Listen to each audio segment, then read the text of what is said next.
In a world of glitz and glam, flashing lights and screaming fans, most people are unaware of the war that rages behind the scenes. And that war includes your favorite artist and your favorite songs. This is The Dark Side of Songwriting. Hosted by Nayim Edwards. Welcome to The Dark Side of Songwriting. My name is Nayim Edwards and I'm your host. Today I want to talk about the first time I experienced... It's not the first time I heard Lil Uzi Vert, but it was the first time I actually felt a Uzi song in my body.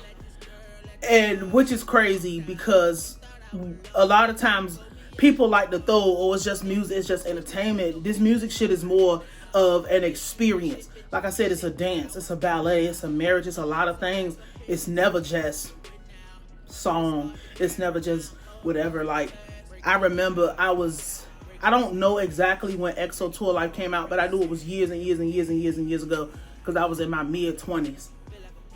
I say that like that was so long ago. I was in my early to mid-20s when EXO Tour Life came out. But I didn't know this. I think I heard the song because like when you hear the song, it's very potent. It's very hypnotic when you hear it. And I heard the song. I was actually in a club with my then, was it my girlfriend? She wasn't my bitch then. She was just some bitch I was trying to talk to. And the DJ, but it wasn't like no regular club how you was thinking. This was one of those clubs where they played a lot of alternative type of music. So it was a very mixed crowd in there. Don't ask me why I was there. Obviously for the bitch. But they played this version of EXO Tour Life. And it wasn't chopped and screwed, but it was like slowed down and reverbed.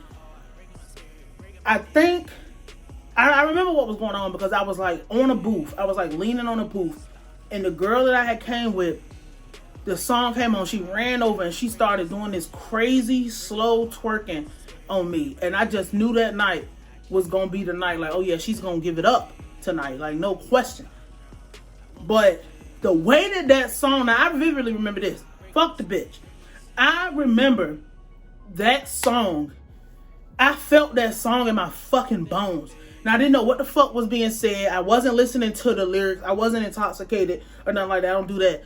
But like, I felt it like in my bones. I felt that shit. And it's just like, I'm like, this is the best song I've ever heard in my fucking life. Now, what the fuck am I talking about today? I had to give you the backstory because I did end up going and looking the song up and actually hearing the regular version and listening.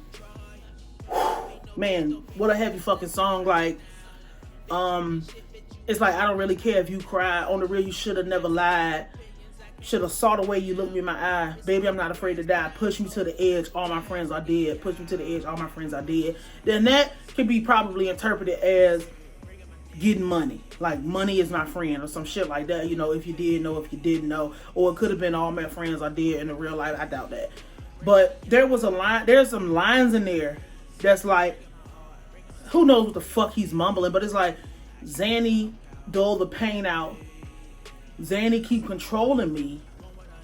Something, get a hold of me. You know, whatever. Like, and it's so crazy because while I'm in the club having the time of my motherfucking life, thinking about fucking a hoe I don't know, I'm doing this to a song that is, this person is crying out for help. This wasn't no happy song. This wasn't no song that, you know, oh my God, like I'm having revival behind this nigga's lyrics. This nigga really said, like, Zanny drowned the pain out or something. Zanny's make it go. This is a pill addict. This is an opioid addict. And I'm having the time of my life to the lyrics of an opioid addict, which was crazy as fuck when I realized, and then like, that's like one of the first moments that I realized, like, hold the fuck up. Hold the fuck up. If I would have never... It's so crazy because it's so heavy, because I often think about, this is one of the, like, this is what I really wanted to start this off with, because this is something that I think about a lot, about how your songs, your lyrics, your music, you'll be out here really crying your heart out, crying out for help, trying to make your life better, trying to dull the pain of whatever you feeling, coping, or whatever you use your music for, venting. And a nigga like me, with, I had problems back then, you know, all that jail stuff, but like, a nigga like me in the club having the time of their life with a hoe to your pain. Like, that's definitely not the intended purpose for when people make these songs. I know he didn't make that song for me to be catching no twerks in no club. Like, and this is so scary, and we're living in more of a scary time, and I would argue that today's music is better than what music used to be as far as lyrical ability, because now language progresses like everything else does in a society.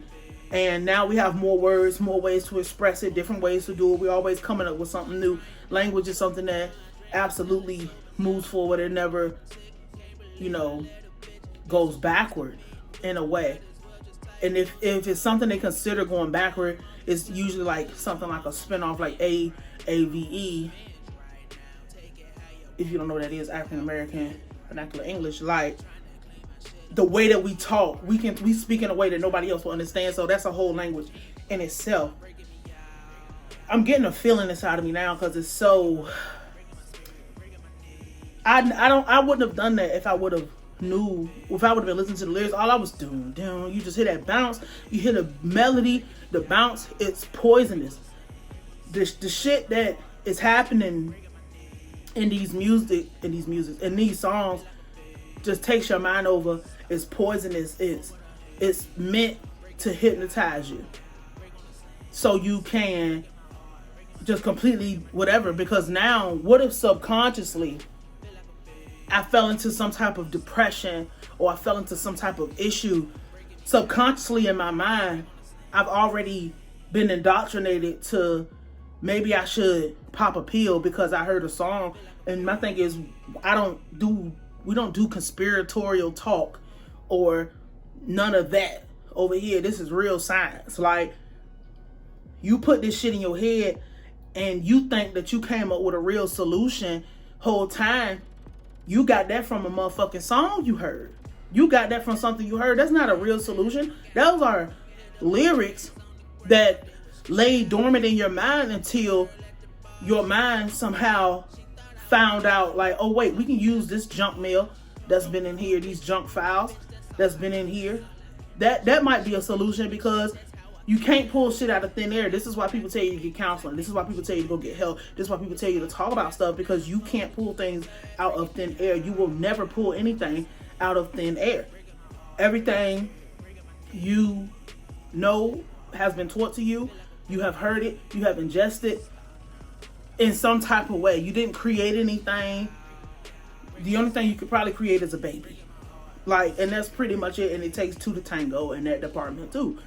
So, like, you know, in your mind, you thinking, oh, maybe, you know, I'm depressed. Maybe a Xanax will make me feel better. You don't know shit about fucking pills. You don't know shit about opioids or Xanax or what it's gonna do, or if you're gonna live after. You don't know the difference between a fake pill and a real pill. What the fuck are you doing? You know what I'm saying? Like, but that is what your brain is gonna rationalize. That might be it. So you might have a friend, or the way that demons work, you might be having a bad day and somebody come around who already do pills or about to do pills or coke or whatever your drug of choice is. You'll be like, you know, maybe I'll do a half. Maybe I'll do a little bit. Maybe I'll dip my finger in it and put it, you know what I'm saying? Like, we got to be mindful of what we ingest. We got to be mindful of what we put in our minds. We got to be mindful of what we say and what we eat and what we do and everything. And I'm saying eat like through your, what you consume via entertainment and all of that, because the feeling, I don't even know how to describe. I felt a natural body high. I don't do no drugs, so it's like a natural body high from just the way that song was playing and the environment that I was in with these people who I'm probably surrounded by zombies. You know what I'm saying? So yeah, that's kind of what I really wanted to touch on this. I think I've said everything I needed to say, and tune in. We're gonna keep this John steam rolling. We'll be back tomorrow with another episode of The Dark Side of Songwriting. My name is Nayim and I am your host, and I will holler at you.